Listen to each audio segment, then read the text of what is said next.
Hello, everybody. This is Reality Josiah, and today we are looking at last night's Big Brother episode, Eviction number 2, and we're also going to do the tier list of where are we ranking the current cast.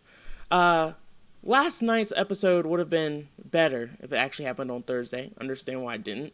But now that we're actually kind of a little bit further into the week, it's a little bit less exciting that we know that Pooch is gone. Like, it was really exciting and intense and awesome on Thursday. Now we kind of just move past it. But we'll still recap the episode and kind of fly through that part and try to get towards this week's episode and what to expect moving forward a little bit quicker. But the episode kind of starts off with the Alyssa and Kyle showmance romance segment, which is actually going to be a bit more important for this week than it was last week. So I'm glad they're starting to kind of set that tone here early, just so everyone's kind of in the loop on that. They start to touch on Turner's weird talents, how he can say the states really fast, he can lick his elbow, probably just trying to give him some airtime so people know that he exists because he's pretty much invisible in the house. You barely know he's there until he wins HOH. So I'm glad they kind of gave us a little segment on him. We get a little bit of drama around like Monty and Pose Pack, like trying to keep Pooch because Monty realizes that it's really not great for his game if Pooch leaves. And he's right. Like, I was very, very upset with Monty because I love Taylor and I didn't want him to vote her out. But from Monty's perspective, Taylor wants him out because he's an idiot and he's done a lot of dumb stuff to get himself into this place. But if he votes Pooch out, he's losing a really close ally, someone who really trusted him. So really does hurt his game a lot here. And there's definitely some drama there. Joseph doesn't know that Pooch is getting voted out at this time, so he still kind of entertains that conversation. Alyssa and Kyle kind of have the relationship thing, and Alyssa spills all the beans to him. She tells him about the Girls Alliance. She tells him that they want to get a guy out, and I get it. It's like a childhood crush. You just want to try to tell them all these things to make them want to talk to you more, like whatever.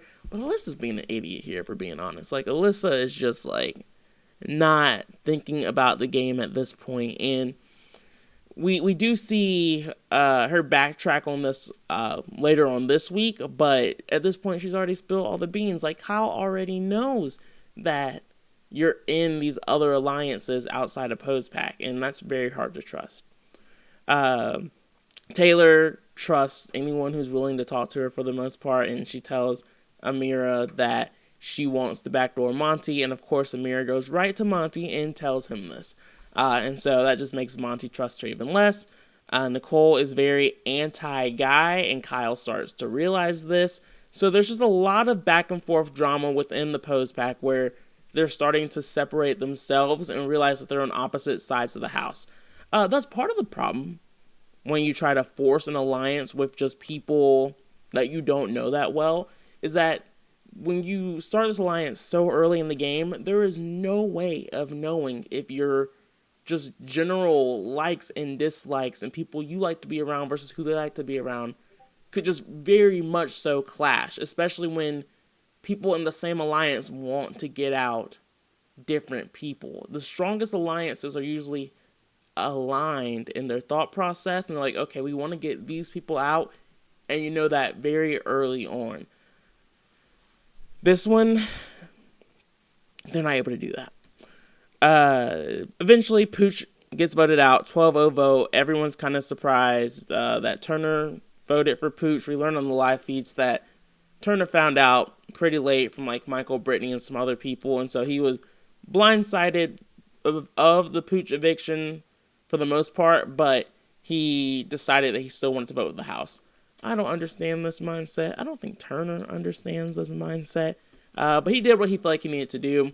Thankfully for him, he won HOH. I was very upset when he won HOH. It really crushed my whole night. I thought I was done with Big Brother, honestly. I was like, I can't do this. This is going to be a boring season. This twist is going to ruin everything. I just can't handle it. But we'll figure out that it actually isn't that bad, ideally, hopefully, as long as today goes well.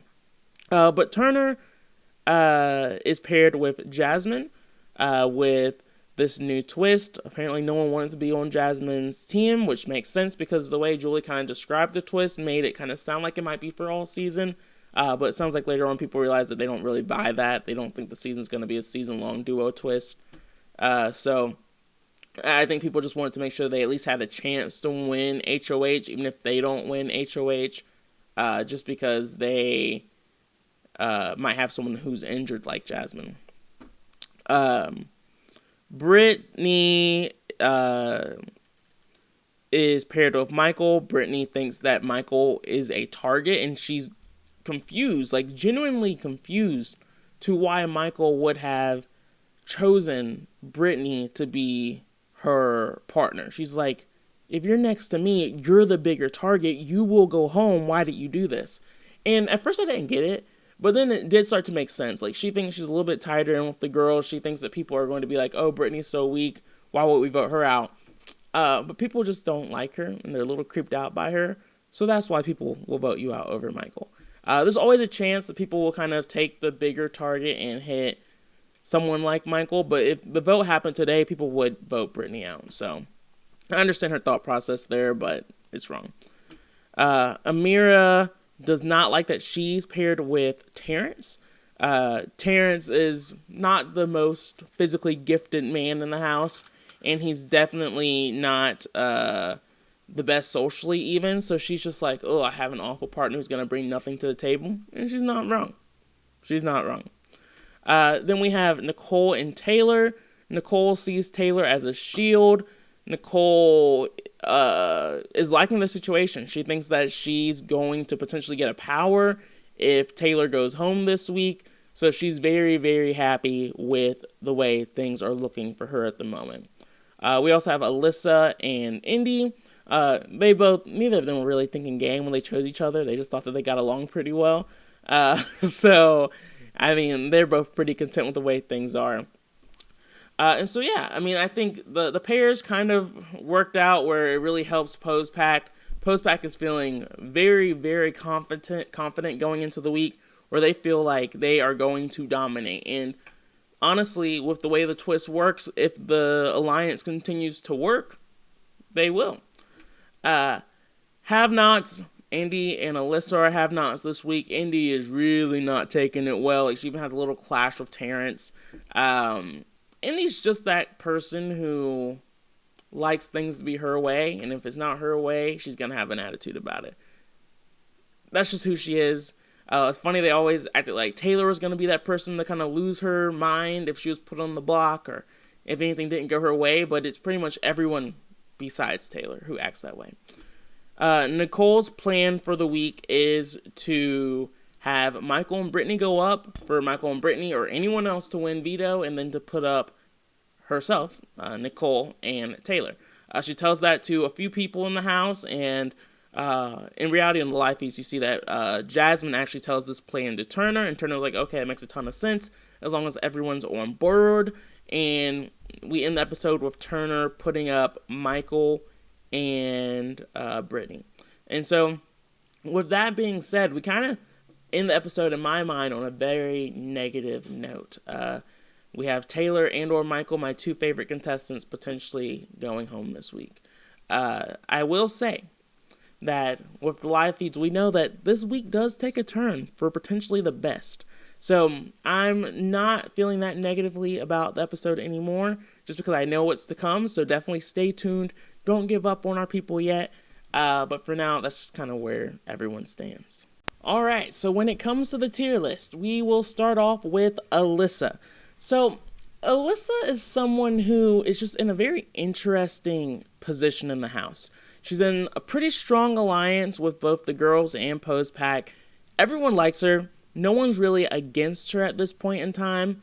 The thing that I don't like about Alyssa is just that her social game is pretty weak. I would say she's strong socially, but her strategy is very weak. She's just along for the ride in a lot of these alliances, and she's not really someone that people take all that seriously. So I'll put her at B for the moment, just because she's not a very impactful player. Amira, at this point in time, is in a great position in the house. She has a lot of very strong alliances, and a lot of things are going well for her.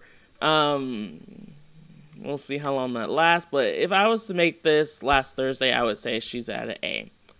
Brittany is a player who is just very awkward. Her eyes are just very darting, and when she gets into a room, she really does just get in there and just looks at people while they're talking. Sometimes she'll nod her head a little bit and act like she's engaged, but it's just kind of off-putting. She's not the best socially, although I think she could have some potential strategically, even though she does ridiculous stuff in the house just when it comes to conversations and how she's trying to work people sometimes. She's just really, really weird.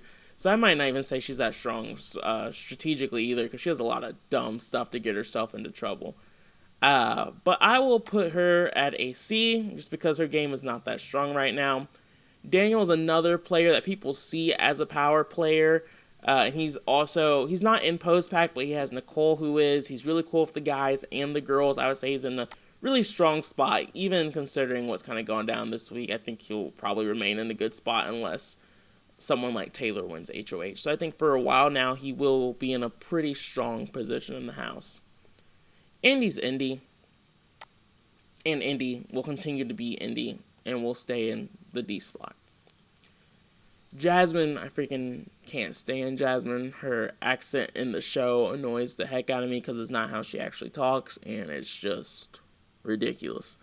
But she is a fantastic liar. She is a gifted liar. I don't think I've seen someone lie the way she does in a long time. It's almost scary.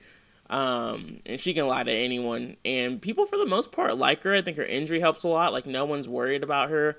I think the only people who don't really believe in her injury are Michael and Brittany for the most part. So she's doing pretty well. Even if the house flips at some point, like, I think she's still in a solid position, just kind of like ride the wave out. Next up, we have Kyle. If we were doing this on Thursday, Kyle would be pretty low, just because it seems like the girls are about to take over here. So I have to keep that Thursday mindset and not put him where I really want to put him. I'll keep him in the B spot. People love Kyle. No one's trying to target him. It is what it is. For Turner, he would be in the D spot. His boy Pooch went home, and he probably would have been next. But now, with him winning HOH, he can build some strong relationships, meh-ish. But he at least is in a power position where people have to take him a little bit more seriously. That's what happens when you win HOH. It's like, you can easily go from like a non-serious player to someone people take a lot more seriously and see as a threat and or someone they should work with just by winning an HOH. And that's what Turner will do. He might not be the most influential or anything like that, but he will at least be considered a threat. My boy Michael, the veto king, is in the S slot. Super strong strategically. No one's really even targeting him at this point, which is kind of surprising to say. But yeah, he's in a fantastic spot right now. Love Michael. Monty, I've already mentioned. Don't love him. But he's doing some things this week that's better. But last week was a train wreck for him. Last week was a good week for Nicole. She was really able to solidify that post-pack alliance with Paloma leaving, and she was really able to get a lot of trust in the house, where people are starting to take her very seriously. She calls herself one of the most powerful girls in the house, or strongest girls in the house. That's to be proven, but she's doing very well socially at least. Taylor survived another week in the house. I want to make her an S, obviously. But really, just the fact that she survived these 2 weeks is pretty impressive. I mean, I know the first week doesn't really count, but she wasn't going to go home. Or was she? Yeah, no, she wasn't going to go home. Yeah, she was definitely going to go home, I think. But at least this week, she's safe, and she built stronger relationships with the girls. We'll see how long that lasts, but people definitely like her a bit more than they did previously. Terrence is Terrence, like Indy is Indy. Terrence floats with the rest of the house, doesn't really do much. So yeah, I mean, this is the tier list for the week. I think that there's definitely a lot of potential, a lot of good things going on here. And so we'll see what happens on next episode and Thursday's episode, where hopefully we get some interesting drama to spice things up strategically a little bit so it's not as bland as it could potentially be at this point. If you made it this far, let me know if you agree with the tier list. If you disagree, like, subscribe if you want more content like this. Either way, looking forward to seeing what happens next.